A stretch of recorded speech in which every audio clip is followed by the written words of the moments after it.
હમણાં જો વાત કરતો તો પ્રવીણભાઈને કે આવા ધોમ તડકામાં અને આટલી સિઝનમાં તમે બધાએ ઉપસ્થિત રહ્યા છો, આ એક પ્રકારની તપસ્યા કરી રહ્યા છો. હું ખાતરી આપું છું, આ તપસ્યાને એડે નહીં જવા દઈએ, વ્યાજ સાથે વસૂલાત અપાવીશું સાહેબ. આજે દાદા સોમનાથના દર્શન કરી પરિવર્તન લાવો, ખેડૂત બચાવો, આ યાત્રાનો પ્રારંભ કર્યું છે માનનીય પ્રવીણભાઈ અને મનોજભાઈની આગેવાનીમાં. ત્યારે અહીંયા ઉપસ્થિત પિયુષભાઈ, દેવેન્દ્રભાઈ, સજલબેન, રામભાઈ અને આખા તમામ સંગઠનના હોદ્દેદારો, આપ સૌ ઘુસિયા ગામના અને આસપાસના ખેડૂત માતા બહેનો દીકરીઓ આપ સૌ પધારેલ છો. મિત્રો, આ કિસાન બચાવો યાત્રા કેમ કાઢવી પડી છે? આ કોઈ આમ આદમી પાર્ટીની યાત્રા નથી, આ કોઈ પક્ષની યાત્રા નથી, આ કોઈ વ્યક્તિની યાત્રા નથી. આ મિત્રો છેલ્લી ખેડૂતોની અસ્તિત્વની લડાઈ માટે ખેડૂત બચાવો નીકળેલી યાત્રા છે, પરિવર્તન લાવવા માટેની યાત્રા છે. કઈ રીતે આ સાબિતી થાય છે? તમે જુઓ, આપણે ખેડૂતો માટે લડત ચડાવી, ખેડૂતો માટે અવાજ ઉઠાવ્યો. બોટાદમાં આપણા ખેડૂતો ભેગા થયા, હળદરમાં આપણે ખેડૂતો માટે અવાજ ઉપાડ્યું, અને ભાજપે ખેડૂતો ઉપર એટલો અત્યાચાર કર્યો કે આપણા ખેડૂત આગેવાનોને જેલમાં નાખી દીધા, એમની ઉપર અત્યાચાર કર્યો, ખેડૂતોને ઘરમાંથી કાઢીને પોલીસ દ્વારા માર મરાવવામાં આવ્યો. જેમ જલિયાવાલા બાગમાં જનરલ ડાયરે જે કામ કર્યું હતું, આગા ઘેરીને આપણા ઉપર અત્યાચાર કર્યો તો, ગોળીબાર કર્યું હતું, એવી જ પરિસ્થિતિ હળદર ગામમાં ભાજપે આખા ગામને ઘેરીને પોલીસ દ્વારા કરાવડાવ્યું હતું. અને આપણે એવું હતું કે કદાચ ભાજપ સુધરી જશે, ખેડૂતો માટે નિર્ણયો લેશે, આપણા યુવાનોને જેલમાં નાખ્યા. આજે પ્રવીણ રામ જેવા વ્યક્તિઓ 108 માળા પૂરી કરીને જેલમાંથી બહાર આવ્યા છે, એમને એકવાર તાળીઓથી વધાવી લેશે. આપણે ખબર છે, માતા બહેનો અહીંયા બેઠી છે, 108 ની માળા કરીએ ને, આપણે 108 પૂરા કરવા પડે માળામાં મોતીડાને. અને ત્યારે મોતીડા પરોવાતા હોય, આજે ભગવાને 108 દિવસ આ નવયુવાનોને આપણે તપાવ્યો છે. શું કામ? કે એ 108 દિવસની માળા પૂરી કરીને હવે નીકળશે ને, એ એવો ગજગજાઈ નીકળશે ને કે ભાજપને ધ્રુજાવી દેશે. આજે આપણે એમ આવતું કે ભાજપ અત્યાચાર કરી આગામી તાલુકા જિલ્લાની ચૂંટણીઓ આવે છે, એનાથી ડરીને એ ખેડૂતો માટેના નિર્ણયો લેશે, પણ એમણે કોઈ નિર્ણય ન લીધો મિત્રો. અને નિર્ણય ન લીધો એટલે આપણે નિર્ણય લેવા મજબૂર બન્યા છીએ કે આ યાત્રા આજે દાદા સોમનાથના પટાંગણમાંથી અમે શરૂઆત કરી છે.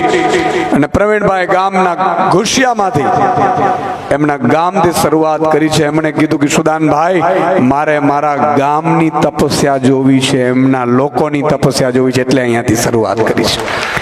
અને આવા ધોમ તડકામાં તમે અહીંયા ઉપસ્થિત છો, એનો મતલબ એ થયો કે પ્રવીણભાઈને ગામે લીલી ઝંડી આપી છે કે જાઓ, હવે તમે ખેડૂતો માટે લડો, અમે તમારી સાથે છીએ. તમે સર્ટિફિકેટ આપ્યું છે સાહેબ.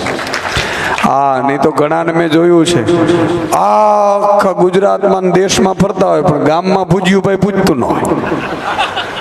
હા, ગામમાં એમ કહેતા કે આ હું હાલી નીકળાય, સરપંચમાં ચૂંટાય નહીં. પણ આજે એક ભાઈએ અહીંયા કહ્યું હતું, ભારતીય પક્ષ ઉપર રહીને. મિત્રો, આ ખેડૂતોની લડાઈ છે. હું ભાજપના સાંસદો, મંત્રીઓ, મુખ્યમંત્રીને કહું છું કે તમે પણ આ યાત્રામાં જોડાઓ ને ખેડૂતો માટે અવાજ ઉઠાવો. મુખ્યમંત્રીનું આમંત્રણ આપું છું, કારણ કે મેં સાંભળ્યું મુખ્યમંત્રીને ચાલતું નથી, નરેન્દ્રભાઈ કેમ કરે છે. નરેન્દ્રભાઈને અત્યારે સમય નથી સાંભળવાનો ખેડૂતોને. એને એમ છે જ્ઞાતિ જાતિના આગેવાનો છે આપણા ભાજપના, એ મત લઈ આવશે ને પછી બધું હલાવશે. મિત્રો, મારે આપણે કેવું છે, 2024માં 1.5 વર્ષ પહેલા જયારે મગફળીનો પાક આવ્યો ત્યારે ટેકાના ભાવે ભાજપે કેટલી ખરીદી કરતું હતું? કેટલા મણની ખરીદી કરતું હતું ભાઈ?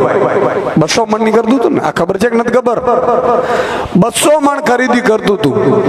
200 મણ ખરીદી કરતું હતું. ભાજપના નેતા નેતાઓ એકઠા થયા, માનનીય નરેન્દ્ર મોદીજીને કહ્યું કે ભાઈ શ્રી નરેન્દ્રભાઈ, આ માત્ર 200 મણ ખરીદી કરીએ છીએ, ખેડૂતો પરેશાન છે, ખેડૂતો અમને ઘૂસવા નથી દેતા ગામમાં, એમ કહે છે કે ટેકાના ભાવે પૂરતી ખરીદી કરો. ખેડૂતોને ભાજપના નેતાઓએ નરેન્દ્રભાઈ અને આખી ટીમને કીધું કે પૂરેપૂરી મગફળીની ખરીદી કરો. તો કે ક્યાં આવી મગફળીની પૂરેપૂરી ખરીદી થાય છે?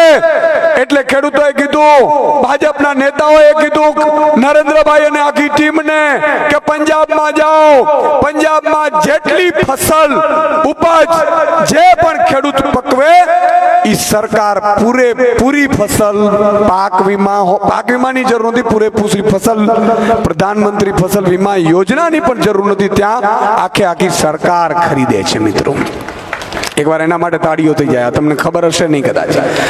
જેટલું પણ ઉપજ થાય, માન લો મગફળી તમારી 500 મણ થઈ, 700 મણ થઈ, 800 મણ થઈ, ઘઉં આટલા થયા, એ પૂરેપૂરી ઉપજ સરકાર, રાજ્ય સરકાર, ભગવત માનની આમ આદમી પાર્ટીની સરકાર પૂરેપૂરી ખરીદી કરે છે.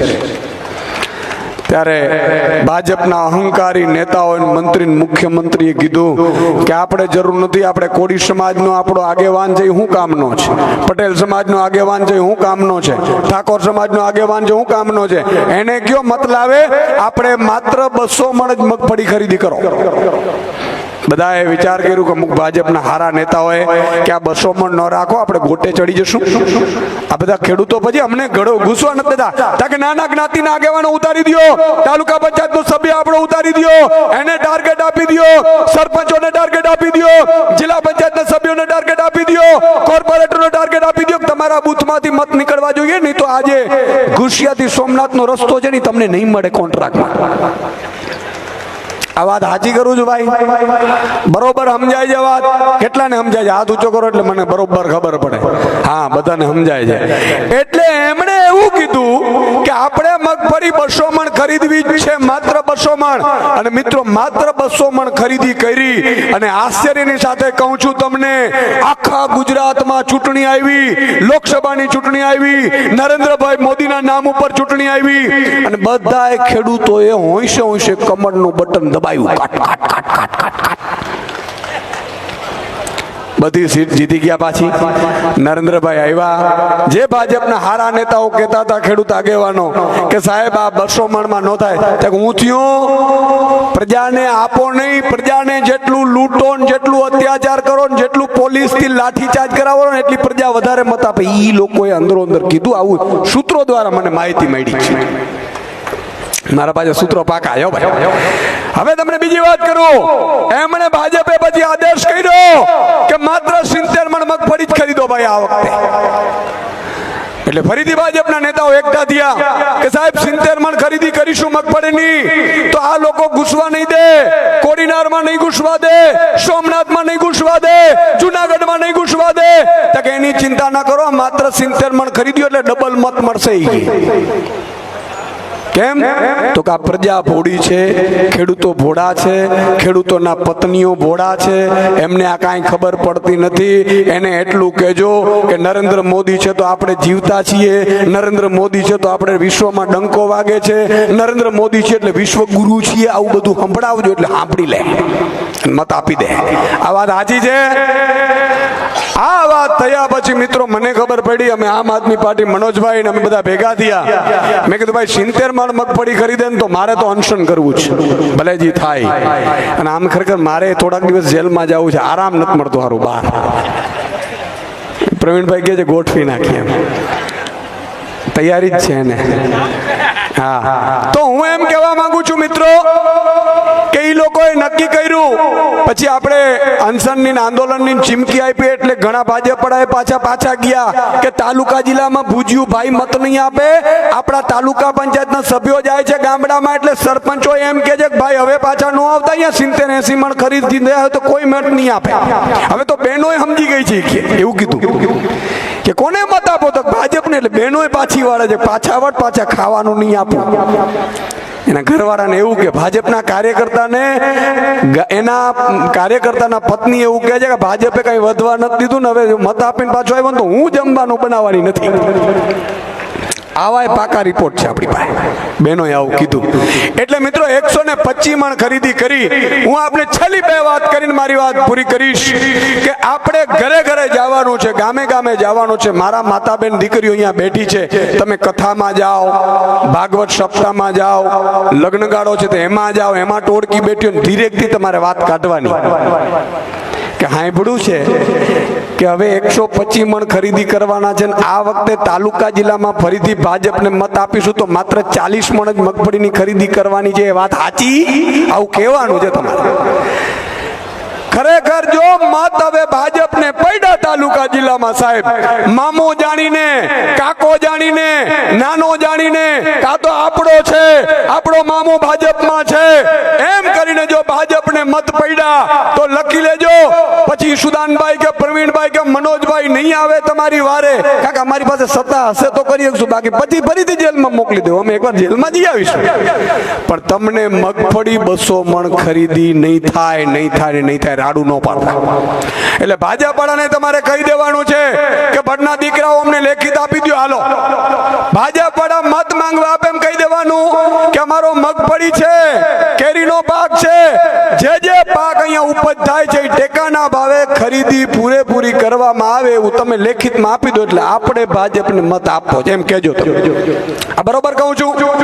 કેટલા લોકો મંજૂર છે? હાથ ઊંચો કરો એટલે મને ખબર પડે કે આ બરોબર ગાડી જાય છે. વારે વાહ, માતા બહેનોને સમજાઈ ગયું, બરોબર સમજાણું. હવે આનાથી શું થાય છે એ તમને કહું છું.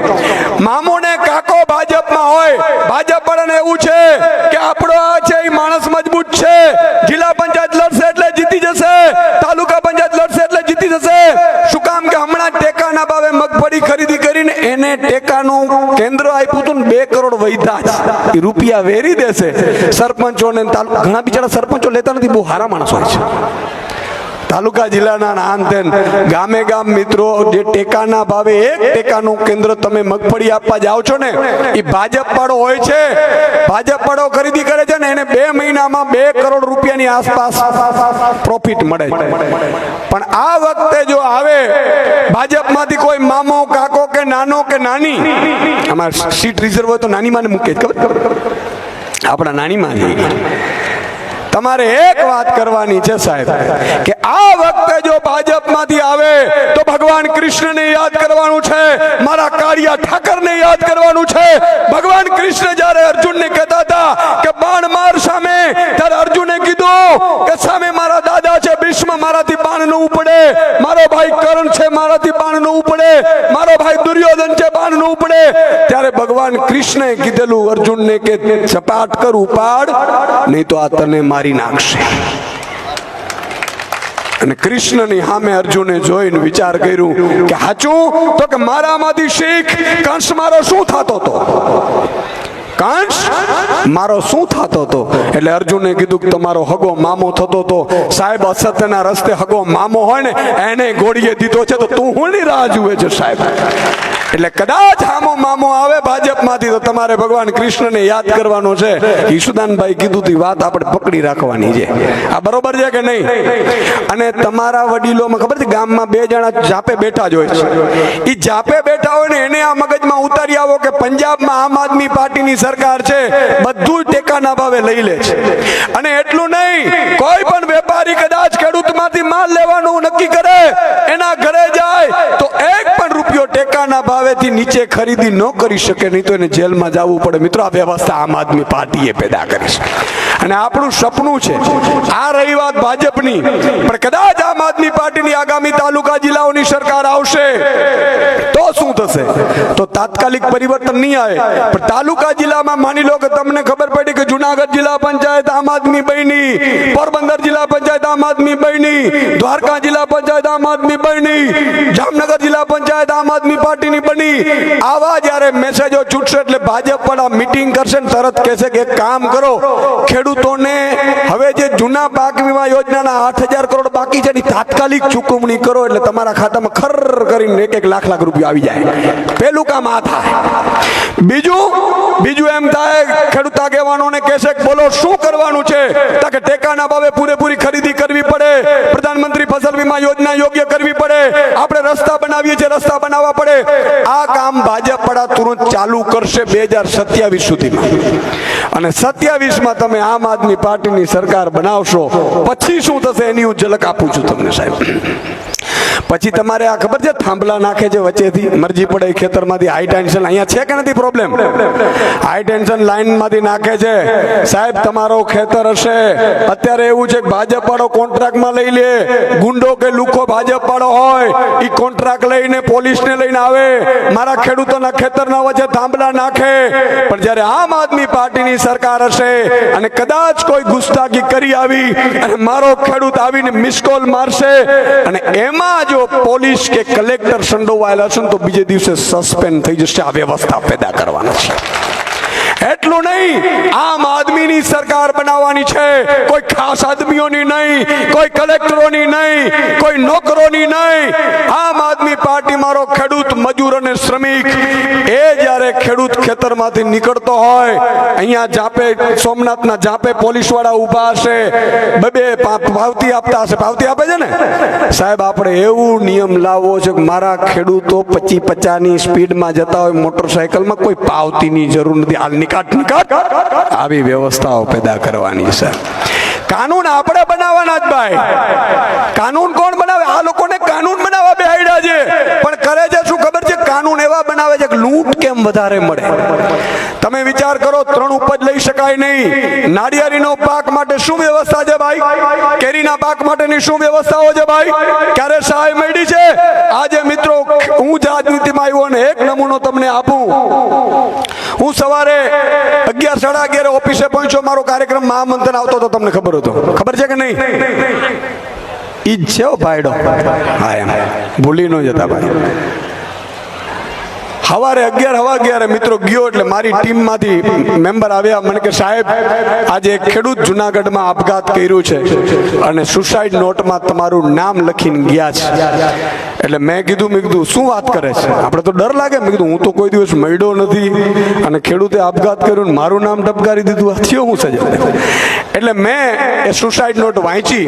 સાહેબ એમાં લખેલું હતું કે સુદાનભાઈ મારાથી જીવાય એમ નથી, મારે 20 વીઘાનો બગીચો છે, 3 વર્ષ થયા બગીચામાં પાક નથી આવ્યો, 3 વર્ષ થયા કેરીનો પાક ફેલ થાય છે, બેંકોમાં લોનની વ્યવસ્થાઓમાં સગવડ નથી, કોઈ સહાય મળતી નથી. ઈશુદાનભાઈ મારે મરવું પડે છે, આંબાની ડાળીએ લટકીને હું મૃત્યુ પામું છું, પણ તમે કાંઈ ખેડૂતો માટે કરતા જશો. આવું લખીને સાહેબ ગયા ને એટલે રાજનીતિમાં મારે આવવું પડ્યું છે.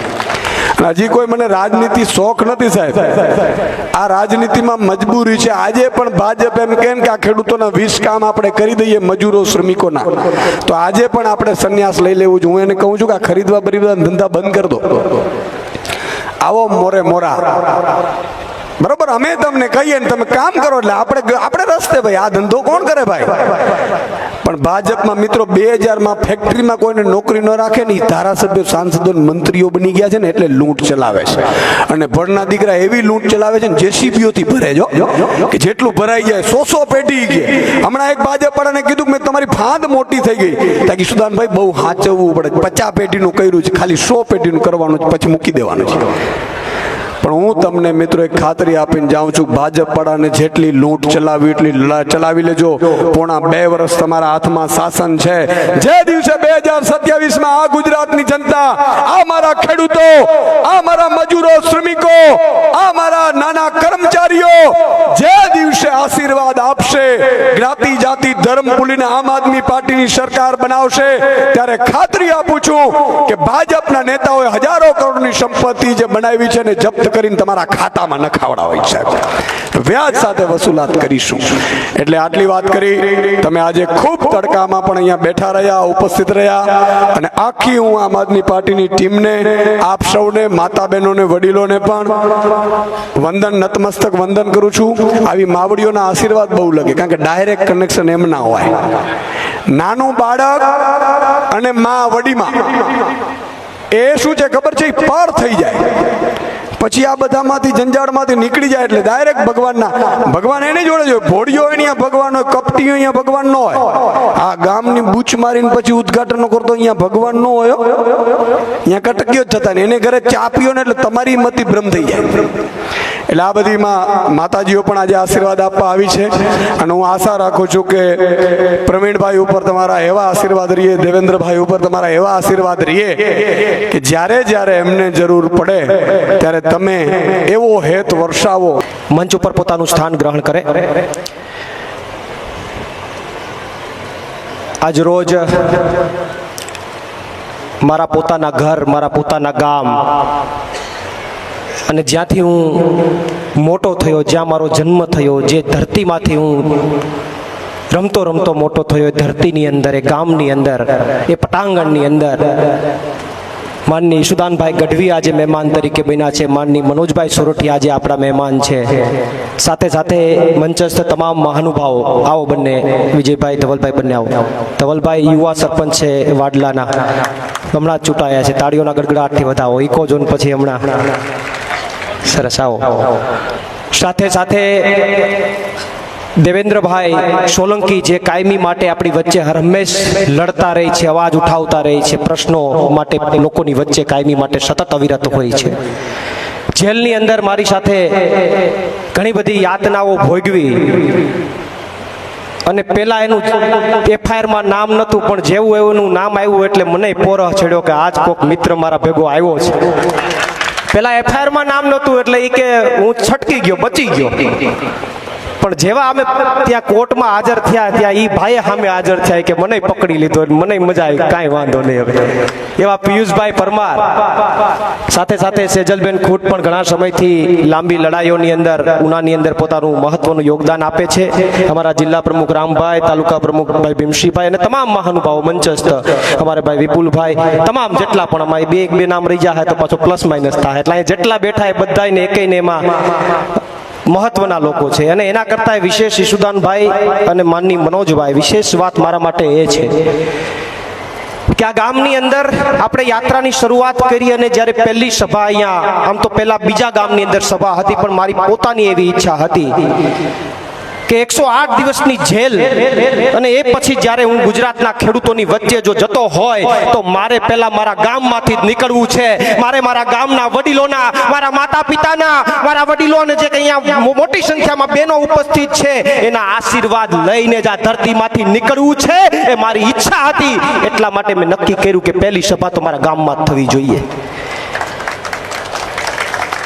પણ મને આનંદ છે કે અત્યારે બપોરનો સમય અને તમે બધા જાણો છો, આખી ગુજરાતની જનતા જાણે છે કે સીઝન છે, ફૂલ સીઝન. કોઈ ગામમાં અત્યારે નીકળવા જઈએ તો 5 માણસે મળે એવી સ્થિતિ નથી. આ પરિસ્થિતિની અંદર આપ સૌ મારી લાગણીને ધ્યાનમાં રાખીને આપ સૌ જ્યારે અહીંયા ઉપસ્થિત થયા છો ત્યારે આપ સૌને પહેલા તો હું નતમસ્તક વંદન કરું છું. અને એના કરતા વિશેષ માનની સુદાનભાઈ ને મનોજભાઈ વાત એ છે કે અહીંયાથી ઘણા બધા લોકો આવ્યા, એ ક્યાંક બીજા પક્ષ સાથે જોડાયેલા છે, પણ જ્યારે પ્રવીણ રામની વાત આવી, જ્યારે ખેડૂતની વાત આવી તો પક્ષનો ખેસ બાજુમાં મૂકીને અહીંયા સમર્થન આપવા આવ્યા છે. એને સાહેબ હું નતમસ્તક વંદન કરું છું, એને વંદન કરું છું. કારણ કે એને એવું નક્કી કર્યું કે ગામનો દીકરો છે, વિસ્તારનો દીકરો છે, પક્ષ બાજુમાં, પાર્ટી બાજુમાં, અને બધું છોડીને જ્યારે તમે અહીંયા સામે ઉપસ્થિત થયા છો ત્યારે હું તમારો ઋણ ક્યારેય નહીં ભૂલી શકું અને તમારો ઋણ ક્યારેય નહીં ઉતારી શકું સાહેબ. એટલે અહીંયા જેટલા પણ ઉપસ્થિત છે એ તમામનો આભાર માનું છું. અને જેટલા આવ્યા છે એને સભા પૂરી થાય પછી બધાને કહું છું કે જમીને જવાનું છે. મારા લગ્નમાં મેં કોઈને જમાડ્યા નહોતા, કોરોના હતું એટલે ભેગું નહોતું થયું. બધાને આમંત્રણ છે. અમુક આશાબેનો મને આશીર્વાદ આપવા આવ્યા છે, માતાઓ બહેનો આશીર્વાદ આપવા આવ્યા છે. તો આજે અહીંયાથી નીકળીશ ત્યારે હું આશીર્વાદ લઈને નીકળીશ. અહીંયાથી નીકળીશ, આ ધરતીમાંથી નીકળીશ ત્યારે મારા માતા પિતા, મારી જે અહીંયા માતાઓ બેઠી છે, આશાબેનો બેઠી છે, મારા વડીલો બેઠા છે, એના આશીર્વાદ લઈને નીકળીશ અને ભાજપને લલકાર ફેંકું એટલા આશીર્વાદ લઈને ગુસ્સામાંથી નીકળી રહ્યો છું. રોકવાની તાકાત હોય તો રોકી લેજો, જાઓ. અને હવે કાંઈ ડરે નથી રહ્યો. પેલા થોડો ઘણો જેલનો ડર હતો, હવે તો એ નીકળી ગયો છે. 108 દી, પોણા 4 મહિના, મોટો અનુભવ, મોટી ડિગ્રી, હવે ડર નથી. એટલે એ કોઈ ચિંતાનો વિષય નથી. પણ આશીર્વાદ લઈને નીકળી રહ્યો છો તો મને વિશ્વાસ છે કે એની તાકાત મોટી હોય છે. અને એનાથી મોટી તાકાત અત્યારે હું ઈશુદાનભાઈ ને મનોજભાઈ લઈને આવ્યા છીએ કે અમે સોમનાથ દાદાના ચરણોમાં નતમસ્તક વંદન કરીને આ યાત્રાની શરૂઆત કરી છે. સોમનાથ દાદાના ચરણોમાં નતમસ્તક વંદન થઈને યાત્રાની શરૂઆત કરી છે.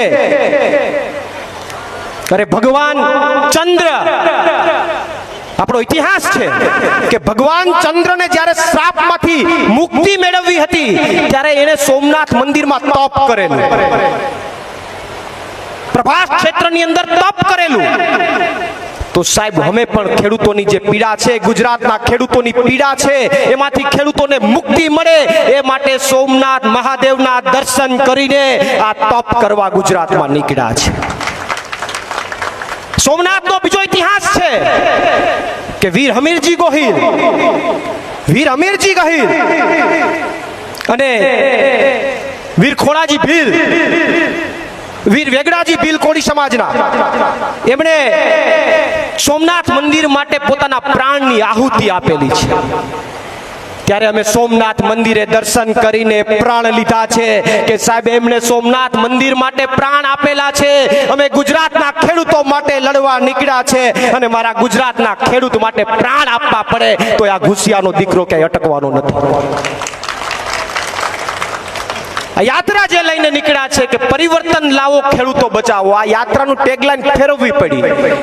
ભાજપ પાસે માગીને થાક્યા કે ખેડૂતોને બચાવો, ખેડૂતોને કંઈક આપો, ખેડૂતો માટે કંઈક કરો. કંઈક કરતા નથી. પ્રશ્નો અનેક છે, ભાવ આપણને મળતો નથી, બિયારણ નકલી આવી જાય, ખાતર સમયસર મળતું નથી, કડદા કરી જાય. આપણને એમ હોય કે ભાઈ પાક સહાય આપે, પાક વીમો આપે, એ પણ આપતા નથી. તો આ તમામ પ્રશ્નો માટે જ્યારે અવાજ ઉઠાવીએ, એમાં હમણાં વચ્ચે નવું આવ્યું, ખેડૂતો પરેશાન તો છે પણ હમણાં નવું લઈને આવ્યા. અમેરિકા હારે આ લોકોએ એક ડીલ કરી. અમેરિકા સાથે આ લોકોએ, ભારતે, પ્રધાનમંત્રી મોદી અને ભાજપ સરકારે એક ડીલ કરી કે અહીંનો ખેડૂતોનો માલ આપણો અમેરિકામાં જાય તો 18% ટેક્સ લગાડીને પછી ત્યાં વેચાય, અને અમેરિકાના ખેડૂતોનો માલ કોઈ ભારતમાં વેચાવા આવે તો એના ઉપર કોઈ જાતનો ટેક્સ ન લાગે, 0% ટેક્સ. એટલે આ તો ચોથા ધોરણના છોકરાને ખબર પડે કે એનો માલમાં ટેક્સ ન લાગે અને આપણા માલમાં ટેક્સ લાગે તો આપણો માલ મોંઘો થાય, આપણો માલ મોંઘો થાય તો આપણો માલ વેચાય નહીં, આપણે સસ્તામાં કાઢવો પડે. આ વાત તો બધા સમજે છે ને? સસ્તામાં કાઢવો પડે તો વધતામાં ઓછું આપણે નુકસાની વેઠવી પડે. તો આમાં મુદ્દામાં અવાજ ઉઠાવીએ ભાજપની સામે તો પ્રશ્નોનું, ખેડૂતોનું નિરાકરણ કરવાની જગ્યાએ હળદરમાં તમે બધાએ જોયું, ખેડૂતો ઉપર અત્યાચાર કર્યો, લાઠીચાર્જ કર્યો, ઘરમાં ઘૂસીને માર્યા, આંસુ ગેસના ગોળા ખેડૂતો ઉપર છોડ્યા, 75 વર્ષના લોકોને ન છોડ્યા, નાના બાળકોને ન છોડ્યા, અને અમારા જેવા લોકોને અમારો કોઈ વાક કે ગુનો નતો, છતાં પણ 108 દિવસની જેલમાં નાખવાનું કામ આ ભાજપની સરકારે કર્યું છે. ત્યારે આ ધરતીને, આ ગામને, આ ગીરને કહેવા માંગુ છું કે તમારા દીકરા સાથે અન્યાય કરવાનું કામ જે ભાજપે કર્યું છે ને જડબાતોડ જવાબ આપવો પડશે. એને જડબાતોડ જવાબ આપવો પડશે. અને એટલા માટે આ યાત્રા લઈને નીકળ્યા કે આને કઈ થાક્યા છે કે બદલો, ખેડૂતને કંઈક આપો, એ આપવા તૈયાર નથી. એટલે લઈને નીકળ્યા છે કે પરિવર્તન લાવો ને ખેડૂતને બચાવો. હવે ભાજપને કાઢો ને ખેડૂતને બચાવો. યાત્રાની ટેગલાઈન આ છે. વિશેષ હું વધારે ચર્ચા નહીં કરું કારણ કે આપણે મહેમાનોને સાંભળવા છે. હું તો ગામનો ઘરના ભૂવા, ઘરના ડાકલા, એટલે આપણે તો જ્યારે જરૂર પડશે ત્યારે ચર્ચાઓ કરીશું. પણ એક મહત્વની વાત અહીંયાથી કહીને જાઓ. મારા એક મિત્રએ ગઈકાલે એક મીડિયાની અંદર બયાન આપ્યું કે ખેડૂતો મુદ્દે પ્રવીણભાઈ રામ તો હજી આંગણવાડીમાં નહીં, પણ શું કીધું, કંઈક સારું કીધું એને, બાલ મંદિરમાં છે. ખેડૂતોના મુદ્દામાં પ્રવીણભાઈ રામ હજી બાલ મંદિરમાં છે. હાડું મનોજભાઈ, ઈ સમજાતું નથી, મારું બાલ મંદિર પૂરું નથી થતું. 2016 થી ચાલુ થયું. 2016 માટે ખેડૂતોના ઇકોઝોન માટે હું લડ્યો છે, આ કે ના? તમારું ઇકોઝોન અત્યાર સુધી અટકીને પડ્યું હોય તો કોના કારણે અટકીને પડ્યું છે? કોના કારણે અટકીને પડ્યું છે? 2016 થી ખેડૂતો માટે, ગુજરાતના ખેડૂતો માટે લડું છું સાહેબ. 14 દિવસ સુધી આ પ્રવીણ રામે શરીરમાં અન્નનો દાણો નથી લીધો આ ગીરના ખેડૂતો માટે. અને મારો એક મિત્ર એમ કહે છે કે પ્રવીણભાઈ તો હજી બાલ મંદિરમાં છે, પણ મારે એને કહેવું છે કે મારે બાલ મંદિરમાં જ રહેવું છે, મારે કોલેજમાં નથી જવું ભાઈ, મારે નથી ડિગ્રી લેવી.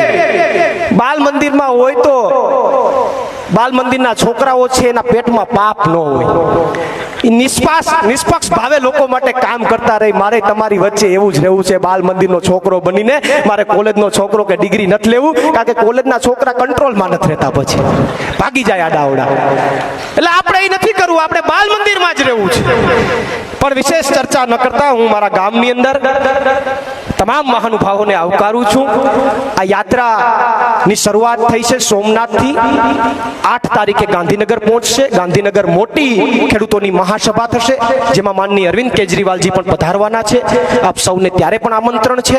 અને મને વિશેષ આનંદ એ છે, મને પોરહ છે, મને ઉત્સાહ છે કે 108 દિવસ પછી, આ 108 દિવસની જેલ પછી, ખેડૂતો માટેની જેલ પછી હું પહેલી વાર મારા ગુજરાતના ખેડૂતોની વચ્ચે જઈ રહ્યો છું. એનું મને પોરહ છે. અને એના કરતા મને ઉત્સાહ છે કે હું જઈ તો રહ્યો છું, પણ મારું જન્મ સ્થળ, જ્યાં મારો જન્મ થયો, જે માટીમાં ઉછરીને મોટો થયો, જેનું પાણી પીને હું મોટો થયો, ત્યાંથી પ્રસ્થાન કરી રહ્યો છે, એનું મને ગૌરવ છે. એ ગુસિયા ગામનું ગૌરવ છે કે જેનું પાણી પીને ગુજરાતમાં બાથ ભીડી રહ્યો છું. અને કહું છું કે ગુસિયા વાળા લોકોની સામે કે ગીરના લોકોની સામે ન પડતા બધાની તાકાત પ્રવીણ રામ જેવી જ છે સાહેબ. બધાની તાકાત પ્રવીણ રામ જેવી છે. મને પોરહ છે, મને ઉત્સાહ છે. અને આપ સૌના આશીર્વાદ અને સોમનાથ દાદાના આશીર્વાદથી મને વિશ્વાસ છે, કારણ કે મને આશાબેનો તો બહુ આશીર્વાદ આપે છે. મને વિશ્વાસ છે કે આ લડાઈની અંદર ચોક્કસથી ખેડૂતો માટે પૈસા લઈને આટો લીધું તો ભાઈ હાવર આટો. વાહ નારાયણ બાપા વાહ. આમાં હાલત નહીં, બીજી વાત ન આવે. હું આવે ભેગો તને તરત યાદ આવું નહીં. આ તમે ગળા ભાવોનું આપી દેતા, આમ બરોબર છે. તો વિશેષ ચર્ચા ન કરતા મને આનંદ છે, મને ઉત્સાહ છે, મને ઉમંગ છે કે મારા જિલ્લામાંથી, મારા ગામમાંથી, સોમનાથ દાદાના સાનિધ્યથી અને તમારા બધાના આશીર્વાદથી અમે બધા જઈ રહ્યા છીએ. અને આ લડાઈમાં અમે અટકવાના નથી. ગુજરાતના ખેડૂતો માટે કંઈક કરીને પાછા આવવાના છે. એટલી જ વાત સાથે મારી વાણીને વિરામ આપું છું. આભાર. બોલો ભારત માતા કી જય. જવાન જય જવાન. ફરીથી કદાચ થોડું ઘણું પણ કદાચ હજી 2 મહાનુભાવોને સાંભળવાના છે. બધાએ બેસવાનું છે અને અહીંયાથી નીકળ્યા પછી જમીને જવાનું છે. અહીંયાથી નીકળતા વખતે મારી ઈચ્છા એવી છે કે ગામના વડીલો અને તમામ માતાઓ બહેનોના મારે આશીર્વાદ લેવાના છે. એ દુખણા લે, એ દુખણાના અમારે એના તાકાત જે છે એ અમારા માટે મહત્વની છે. એટલે બધાના આશીર્વાદ લેવાના છે. આશીર્વાદ લઈને જ પછી અમે અહીંયા નીકળીશું. અને તમે બધા જમીને નીકળજો, કારણ કે મેં કીધું એમ પછી તમે એમ ન કહેતા કે જમાડ્યા નહીં, લગ્નમાં તો નહોતું ભેગું થયું.